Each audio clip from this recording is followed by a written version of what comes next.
দর্শক, দুঃখিত নবাব, আসলে একজন চোরের নাম যে নবাব হতে পারে সেটা আমার মাথায় আসে না। যার রিপোর্ট আমরা কিছুদিন আগে করেছিলাম তিনি আছেন আমাদের সাথে। আমরা একটা তিনি একটা ভাষ্য আমাদের দিতে চান। দর্শক, আমরা সরাসরি চলে যাচ্ছি তার। আমি কিছু কথা বলতে চাই, কি বলবো? হ্যাঁ, বলুন বলুন বলুন। ক্যামেরা দিকে তাকাই কমো। হ্যাঁ। আচ্ছা, সম্মানিত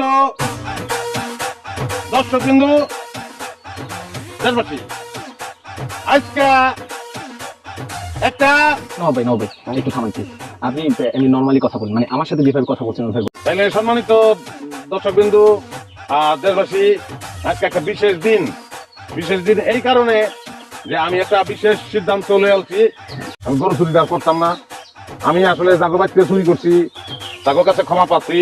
আবার জাগো বাড়িতে করি নাই, জাগোর কাছেও আমি ক্ষমা পাচ্ছি। ভাই ভাই সবাই আমার মাফ করে দিন, আল্লাহর রাস্তায় মাফ করে দিন। আসলে সমস্যাটা হয়েছে কি, স্বভাব বুঝছেন, এমন খাচ্ছের স্বভাব, এমন একটা বাজে জিনিস, এটাতে কন্ট্রোল করুন খুবই কঠিন হয়ে যায়। কিন্তু আমি এটাকে কন্ট্রোল করে ফেলছি। আমি আর চুরি করতাম না। আপনার কাছে আমি দোয়া প্রার্থী, আর আমার যেন স্বভাবটা কন্ট্রোলের ভিতরে থাকে। শেষ। নবাব, নবাব ভাই, হ্যাঁ। আপনি খুব ভালো সিদ্ধান্ত নিয়েছেন, ধন্যবাদ আপনাকে। সংসদ টিভির পক্ষ থেকে আপনাকে না না না, আমরা অবশ্যই অবশ্যই আসবো। আপনি ভালো হয়ে গেছেন, আমরা আবার আসবো। ধন্যবাদ। সুপ্রিয় দর্শক, আপনারা এতক্ষণ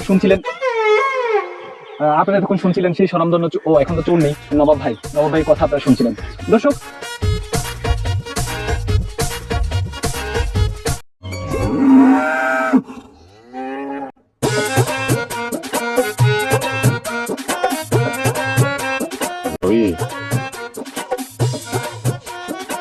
সুন্দর সরকারে যাবি আমার লগে? আমি ডাক দিছি, না যাই উপায় আছে তোর?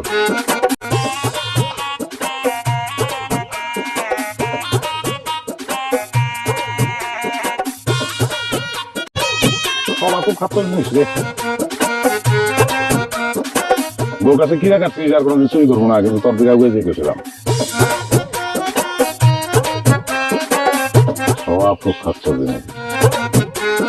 মানুষ মানুষের লগে যুদ্ধ করে, যুদ্ধ মানুষের লগে না, যুদ্ধ হইলো নিজের লগে, নিজের স্বভাবের লগে। ভালো থাক, যুদ্ধ স্টার্ট।